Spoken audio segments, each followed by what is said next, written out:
You know, folks, welcome back to the View podcast. This week's podcast, as we look ahead to the weekend's action at Leeds, back in action against Aston Villa on the back of a very successful Ireland weekend for Jerry McNamee. We'll talk to Jerry in a second about it.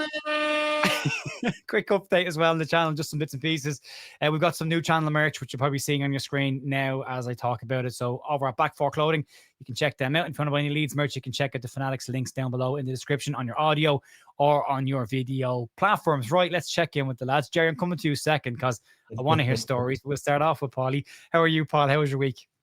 Very good. I'm good so far. I'm suspiciously looking at a cat lying in front of me. I have just secured the bag, as the young kids say. I am in the Cop End for the Villa game on Saturday, so I'm very happy about that. So I'm going to the game Sunday. Sunday. Yeah, no point me there Saturday. Yeah, if I go Saturday, I'll be there for a long time. But I'm good. I'm all right, thank you. Been training a lot, been going to the gym, been sweating, been losing a bit of weight. I'm feeling peppy. Trying to squeeze into your tux for Thursday night, are you? That would be correct. Yes, the tux did arrive. I did go and put on the waistcoat for it, and needed oxygen afterwards. It was tad tight, shall we say. Luckily, the trousers have like an expansion bit in the pockets, yeah, so you can put them on and then they just kind of stretch out a little bit. I'm not going to be able to do any slut dropping while we're dancing on Thursday night because I will split my pants. Yeah, I picked mine up today. I'm hoping it still fits. It was the wedding suit from this time last year, so I'm hoping I haven't put on too much weight since then. That'll squeeze into it. Yeah, we have the Content Awards on Thursday night in Leeds in Elland Road. Unfortunately, can't afford to stay the extra 4 nights to get to the match on Sunday. But yeah, they're on Thursday evening. So yeah, looking forward to that. We'll see how we get on. Jerry McNamee, talk to me. Ireland and an absolutely mental night in Budapest. A mental 3-4 days. I mean, if on Thursday in Dublin you'll be looking at your bingo card, you would have beat Portugal and humiliate Ronaldo. Yeah, tick tick. Brilliant performance. Didn't see it coming. I've spoken lots of times about saying we needed 4 wins from 2, and it's been hard being an Ireland fan for a long time. And two games needed to win, and then to go to Hungary and do it like we did. Goal down after 2 minutes, back 2-1 down, throwing everything, slob a sly, whatever you call him. Doing this when he cleared the ball, and with time wasting there. But Kevin Kelleher launched one in. Liam Scales heads down, and Troy Parrott, who's now got the freedom of the city, and I've watched the goal 500 times, and I've started watching. I watched it in Brazilian today, German, every angle. It was such a moment, such a release, and as football fans, you watch most of the time it's misery, and that just was incredible moment. 60,000, great stadium. I think the Champions League's been played there. The atmosphere, the noise, and I think I cried. It just was a burst of emotion.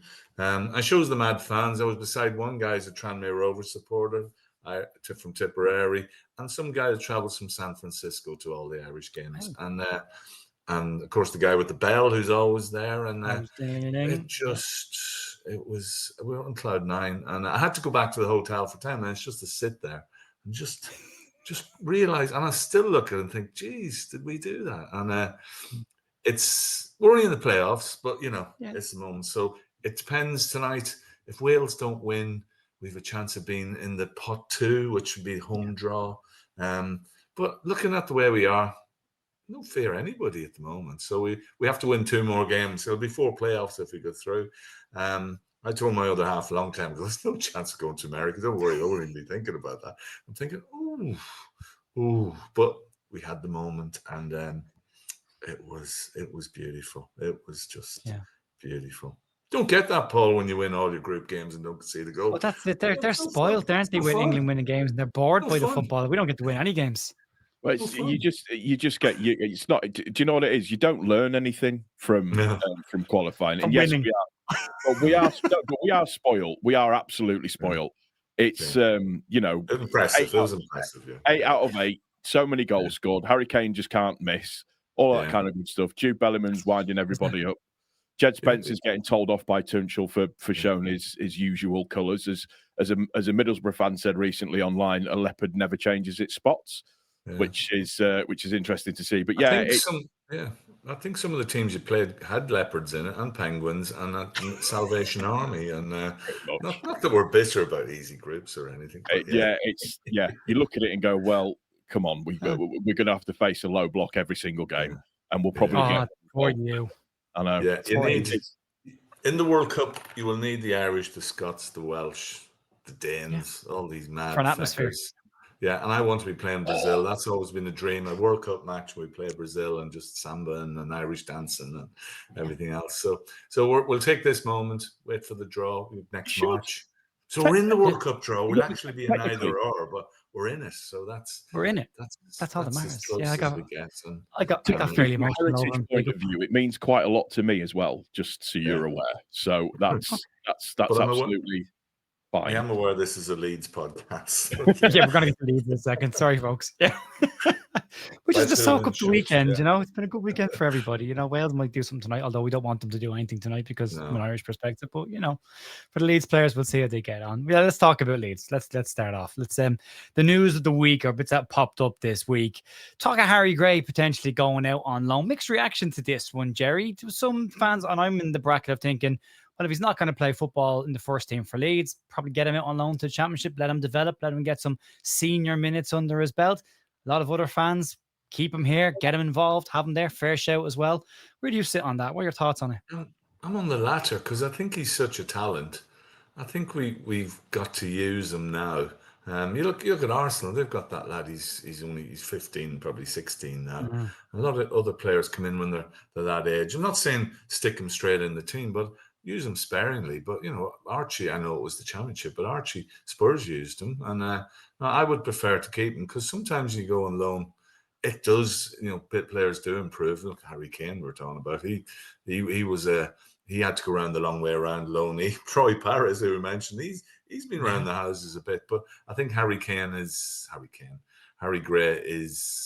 up there, and I think he's ready for a few cameo appearances. So I'd be disappointed if he did go out and loan. I think he's capable of coming in. He's got the confidence and he's got the skill. And 10 minutes to go in a game coming on lifts everything.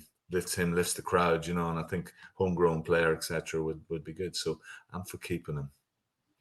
Yeah, he's been banging goals in under-21s. Paul, 2 more goals during last week as well. Where do you sit on it?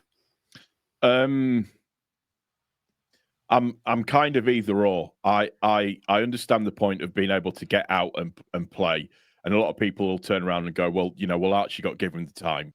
Archie was Championship. This is the Premier League, so it's slightly different. He has proved in the under-21s that he does have the strength and the guile to go up against fully seasoned professionals. He's definitely got the stature to do it.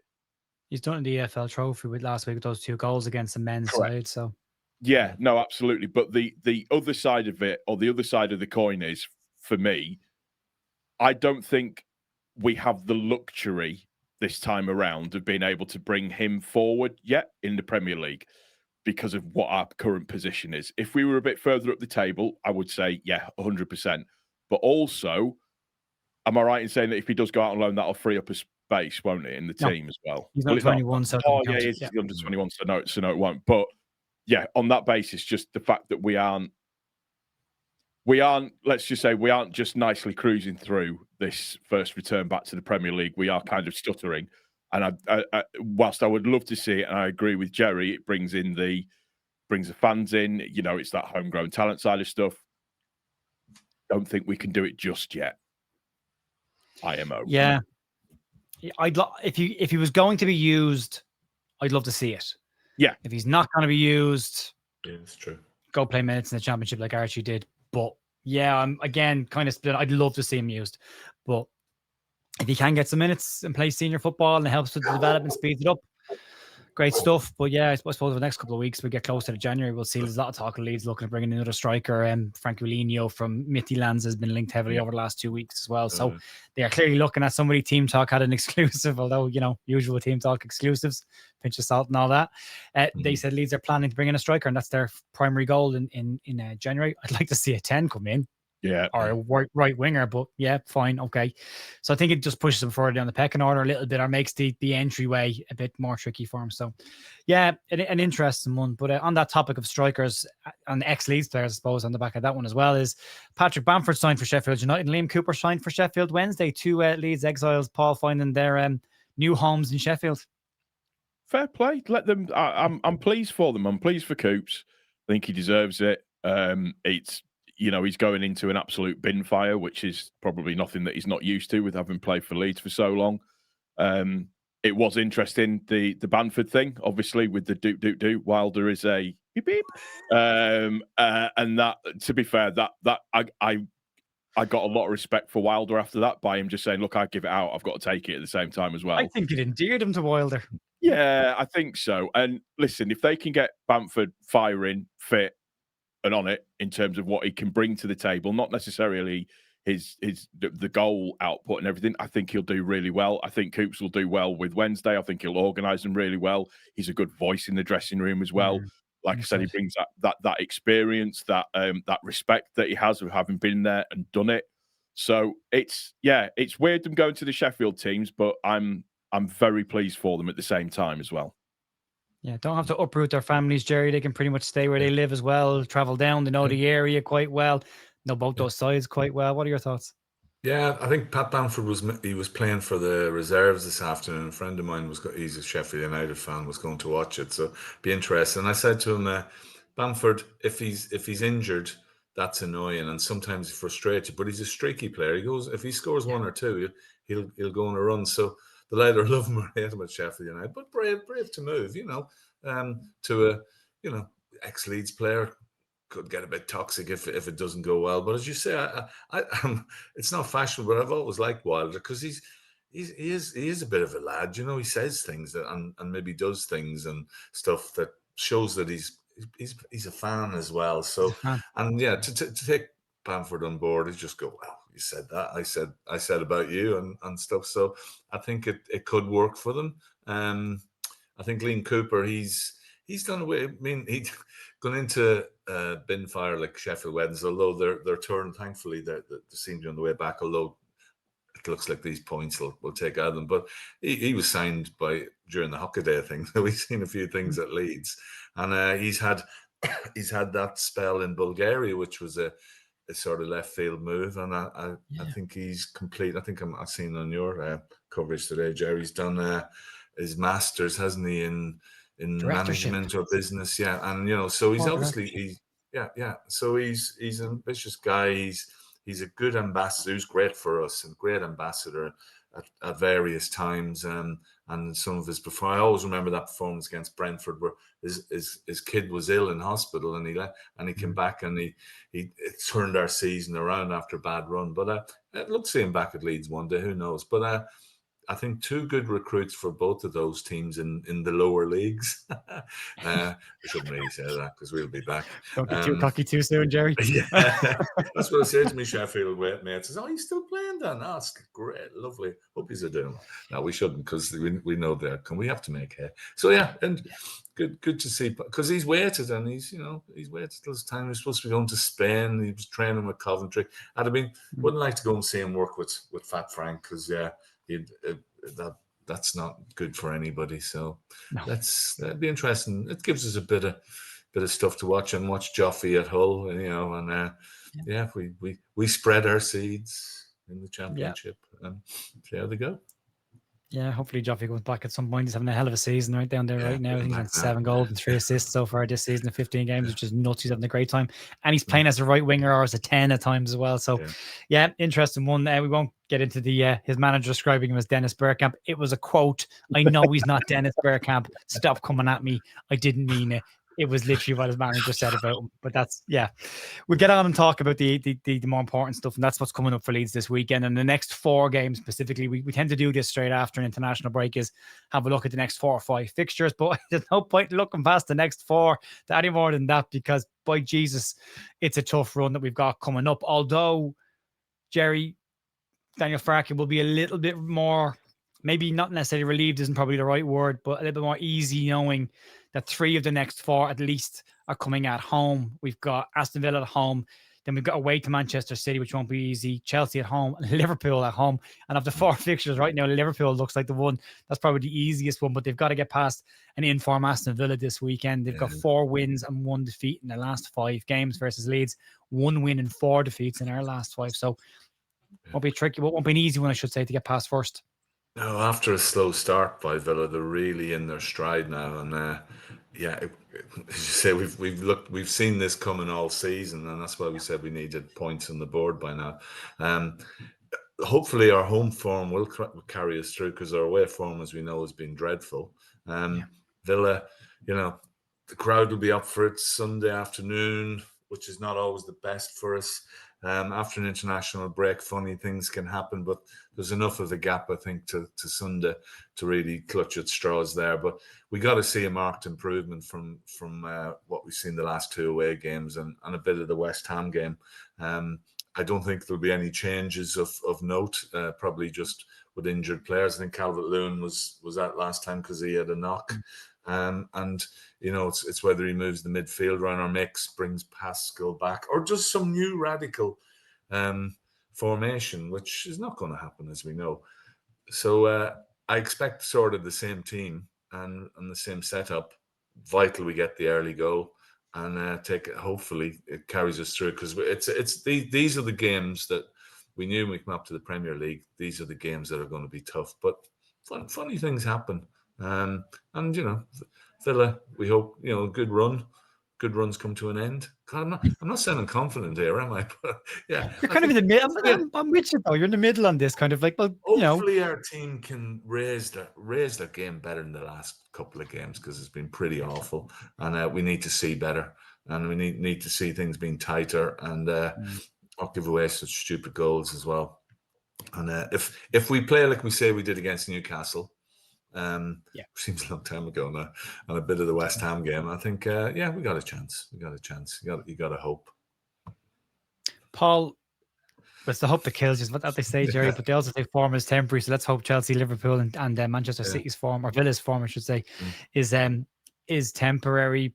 A lot of good points there as well, Paul, specifically talking about the front men. We'll get to that in a sec, but Leeds lost to Burnley, so they now need to pick up points against sides they weren't expected to pick points up against. And you look at these 4, and as I say, if you go through Villa, City and Chelsea, all 3 of them have 4 wins and only 1 loss in the last 5. Liverpool are probably the one that is the easiest, with 1 win and 4 defeats, which is mad to say out loud, but that looks like probably at home maybe against them. Hey, Jesse did it away. Can Daniel Farke be the one to get points at home to Liverpool? We'll talk about the strikers, Mecha or DCL, after the performance last week, 2 weeks ago. Where would you like me to start? Start with the games. Okay, games-wise, we have to get something out of the Villa game. I think that's the one that we need to target to get something out of. Although we're saying that we're never good the first game back after internationals. It's just the way that we are. I would like to think that we would set up to be incredibly difficult to play against. I want to see physicality. I want to see us steamrolling them from the start. That's what I want to see. Man City after that. Survive. We'll just survive would be my hope and my dream for that one. And then you've got obviously, Chelsea, Liverpool. Oh God. Yeah. I'm not confident, but this is why we all want to be in the Premier League. This is why we want to be here, is because we want to be up against these teams. And I think the reason why people are feeling probably slightly not confident about it all is because the nature of our performances over the last few games, which doesn't instill the confidence in us for the games that are upcoming. Listen, I'm going to the Aston Villa game. When I'm there, I will be singing my heart out. I'll be bouncing all over the place. I'll be excited. You leave your kind of content creator views at the door as you walk through and sit down and go to watch the game. But yeah, Liverpool, depending on whether or not they turn any form around. But I would mind you saying that as well. The other one that is quite interesting, Chelsea have a penchant for letting in goals as well at the moment, in Leeds split. It's Chelsea as well, which, fingers crossed, will instill a little bit into the ground, into the guys as well. I'm glad that these games are at home. about the Man City game. But I'm glad that these games are at home. We need at least one win out of these three. Where that comes from, who knows? 1 win or 3 points. Yeah, true. Either or. Take it. 3 points from the next 4 would be a decent return, Jerry, would it? I think so. Yeah, I mean, and you're right about Chelsea. They do concede. They've got a squad of 73 or something first team players. It feels like there's always. I said, who's he? Who's he? But yeah, I think yeah, there's a chance to could steamroll you, but a chance you'll get a goal.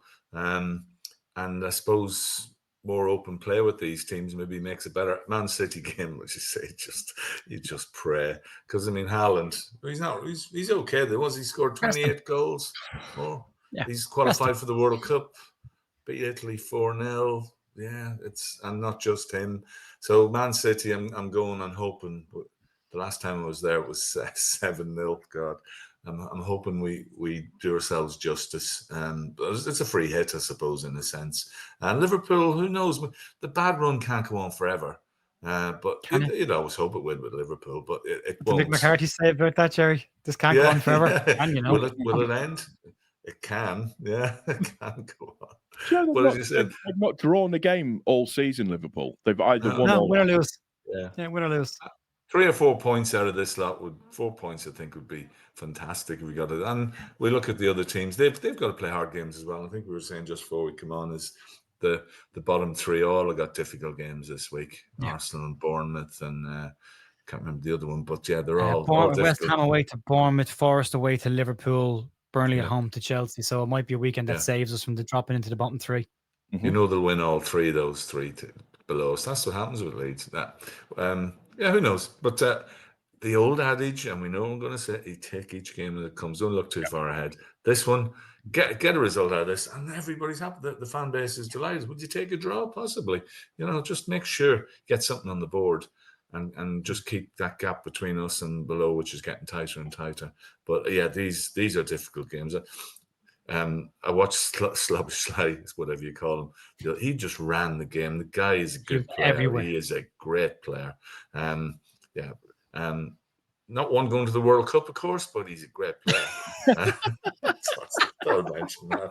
Yeah, and So the talent we're going to see in the next few weeks is going to be something else. But we've got Sean Longstaff, so it's all balances out. You can have all the ability in the world, until somebody kicks you up in the air. And as that saying goes, you can have the best plan in the world until somebody punches you in the face. So we'll, start punching some people in the face, metaphorically speaking, hopefully the next couple of games. Paul, strikers, DCL up front, or Lucas Meche. I thought Meche, outside of being dragged all over the pitch against Brighton in the last game, I thought he took, not Brighton, sorry, Nottingham Forest. I thought he took his goal very, very well instinctively. I thought he had a decent enough game. I thought he should have had a hell of a lot more free kicks than he did get. But what do you do in that situation? Do you go for the man that's slightly more in form in front of the net, or the guy that's more likely to hold the ball up for you? Meche. Yeah.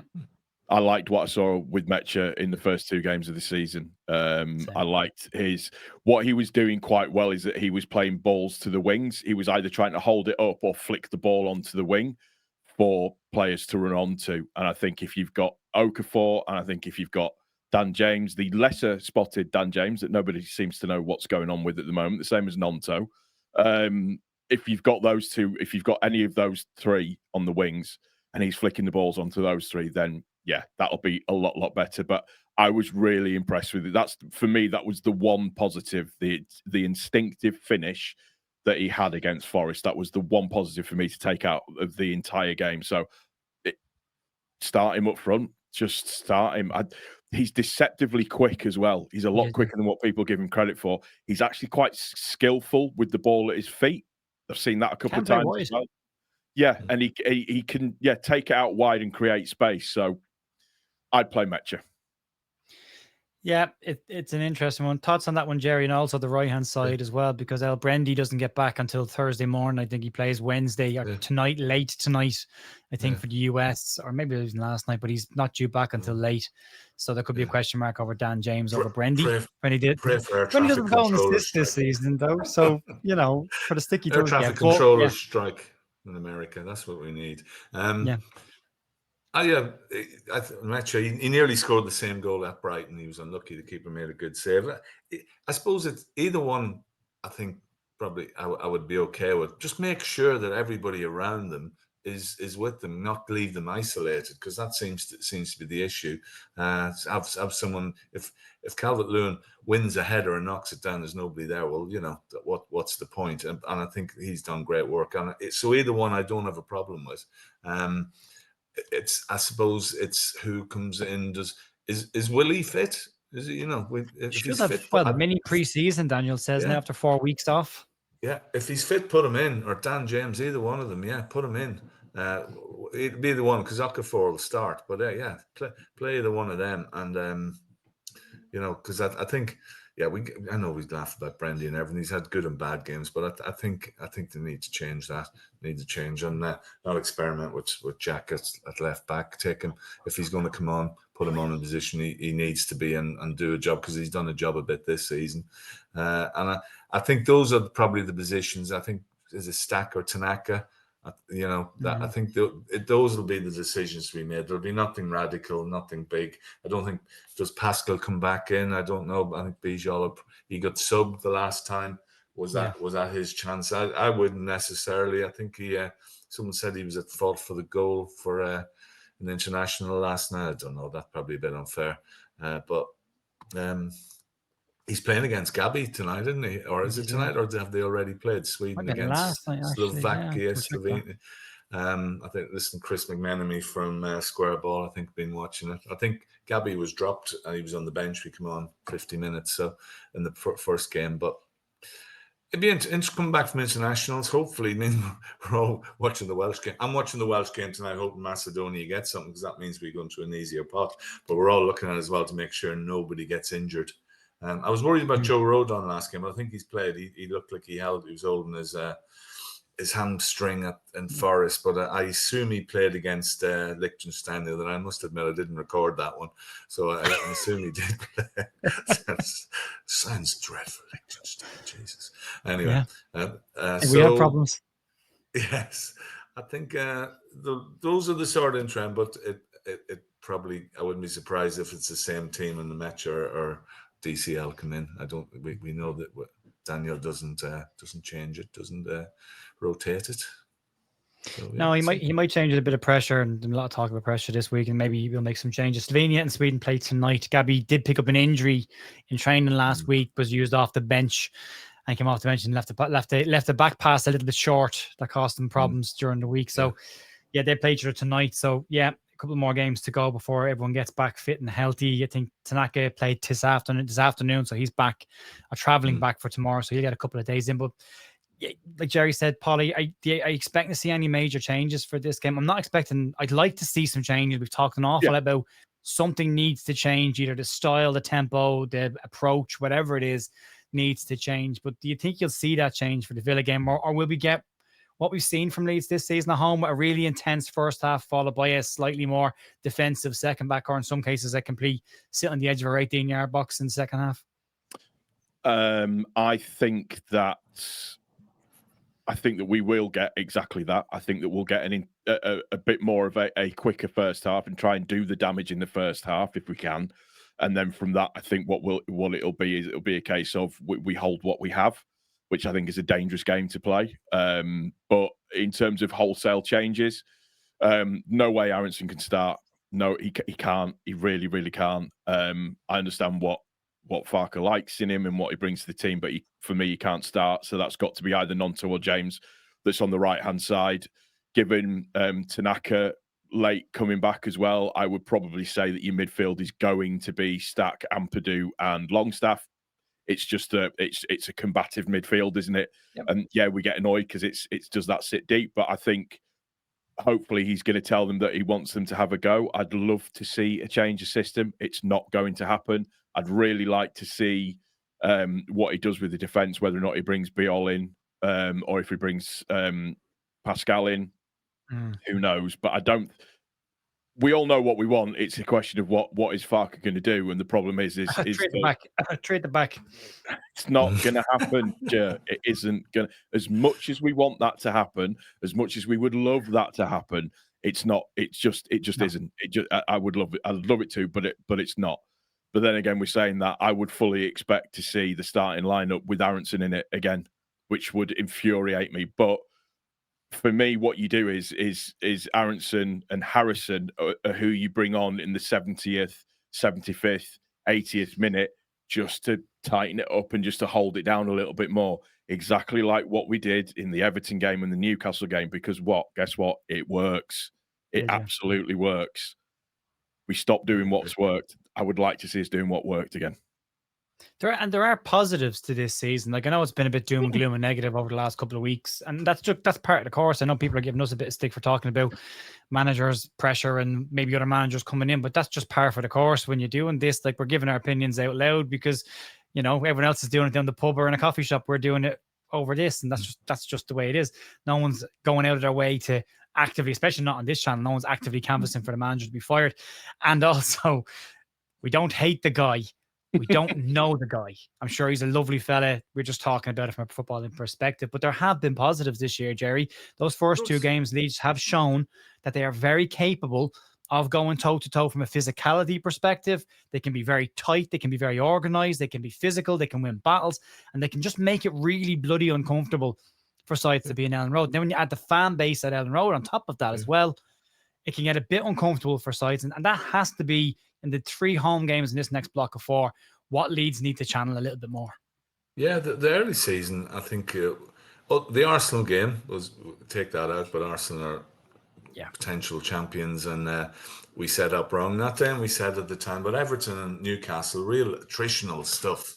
And we got a spot on that day. I mean, he got his tactics bang on both of those days. Yeah, and it was tough when we 1-0 all and a 1-0, and you thought, great, we're delighted. Against Bournemouth, we were unlucky, late goal. We were pleased. Spurs, we thought, unlucky. Yeah. You know, we give it a good go, and probably we just fell short. Had plenty of chances, and I just think it's the last couple of games have really been disappointing, and we've seen the same thing twice.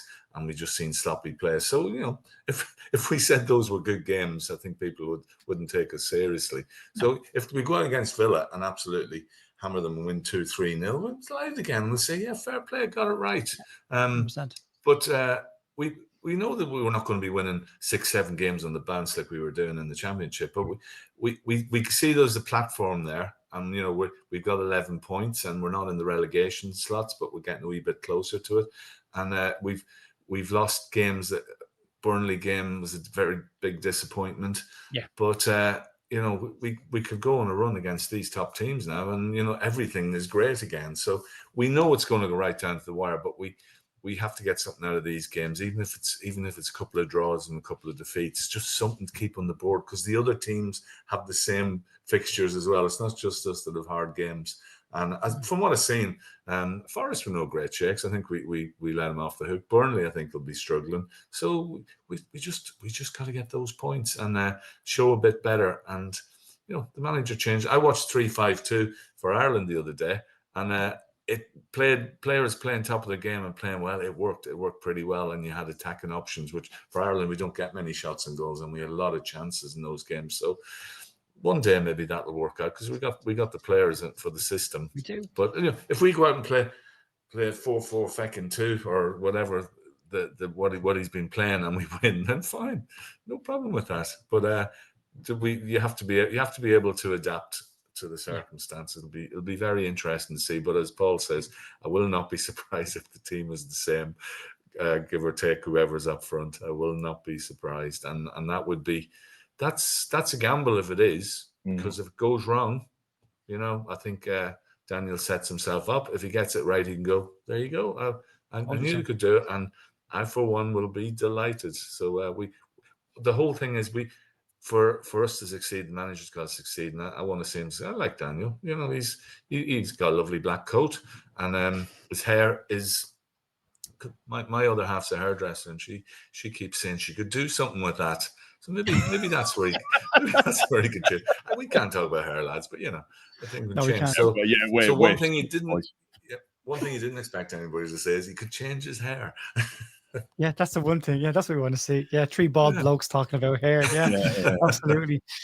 Yeah, I mean, look, we've said it, like, and again, whatever, but I share news stories every day. It's not a personal choice. I take the news stories that are out there and I put them out there and I give a bit of an opinion on them, and if people like it, they like it. They don't, they don't. But that's football. Football's a game of opinions. Everyone has their own opinion. I'm pretty respectful to most people's opinions in the comments as well. I hope for the same as well backwards. But yeah, that's what the game is all about. And we have praised Daniel Farke on this podcast and on this channel when he has got things right this year. And we've criticized him when he hasn't. And that should be what football is about. Praise and criticism, equal measure where and when it applies. But he will need to get some things right or else he'll be criticized. And that's just, again, how the game works. And he knows it himself. He's talked about it. He said the narrative is dictated by the results. So he's fully aware of this. He doesn't need any of us babysitting him and rubbing him on the back and telling him it's going to be okay. He's a big boy. He knows what he's doing. He's been around the block more than a couple of times, and I'm sure he can handle what's being thrown out there at the moment, and he just go and get the result at the weekend and we will patch it on the back then and say, well done, good job,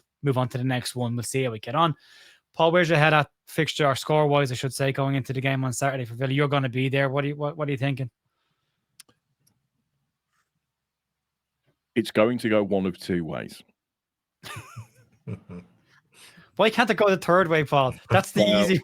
Well, it would be. It'd be nice if that was the case. So it's going to go one of two ways. I think it's either going to be a 2-0 win to Aston Villa, just because they overpower us, or, which is what I'm hoping for, is an absolutely butt-clenchingly, sphincter squeezing. There it is. 1-0 win. There you go. 1-0 win to us, where we score in like the 5th minute and we are just defending like beavers for the next 85, 90 minutes after that. And I will be, it's a good job I'm on propranolol, because I will probably need it during the actual game itself. But it's going to be that way. It'll either be a really, really nerve-jangling 1-0 and we all walk out of it happy, or it's going to be we're going to get steamrolled a little bit again, unfortunately. Yeah, I'm hoping for a 0-0 aggressive draw. Jerry, what are you thinking? Well, my head says 1-1 draw, and my heart says Ireland are going to win the World Cup. There we go. Nothing getting carried away around. Yeah, 1-0. I think a draw. I'll probably take a draw. Yeah, and then if that guy Sphinxter comes on, I'll be worried. He's going to play though. Let's keep it tight. Yeah, keep it tight. Right, I think we'll wrap it up there, folks. Massive thanks to Paul. Yeah, he's good round the back. Here. What did you say? Yeah, it's good round the back. Start here. Yeah, is he? Yeah, yeah. Okay, right. Yeah, we'll wrap it up there, bro. And we'll thank Paul over there. You can check Paul out on the Leeds Therapy over on YouTube. Go give him a follow as well. Thanks to Jerry McNamee as well. Jerry, you're on the other podcast. What's the other podcast name again? Talking Leeds. Yeah, we do an aftermatch and that, and hopefully I'm very happy. But I'm still happy. I'll still be happy at the weekend. I'm still on a high. I'm going to watch another language for the goal and another angle, and you do that. You just have to. You just have to. Yeah. We'll still be here as Leeds fans no matter what happens. I sat in a very empty South stand in League One, and I will. We've all done it. Take the few drops that we're getting at the moment. I saw Cheltenham do the double over us, both games. Yeah. I brought my dad to hospitality at home, and Bolton absolutely kicked the crap out of us in Ellen. I think it was 4-0. I remember that game. Yeah. I was there for that one. Jesus. Yeah. That was here we are in the Premier League talking about, oh God, Chelsea and Liverpool and Man City. This is what we dreamed of for years. So let's go and beat the feckers. Yeah, we dealt with Luke Murphy sideways pass, and we can handle a couple of bad results in the Premier League. We'll see how we go. Folks, massive thanks as always for watching us on Sporting Channel. I'll talk to you later. See you later. Bye.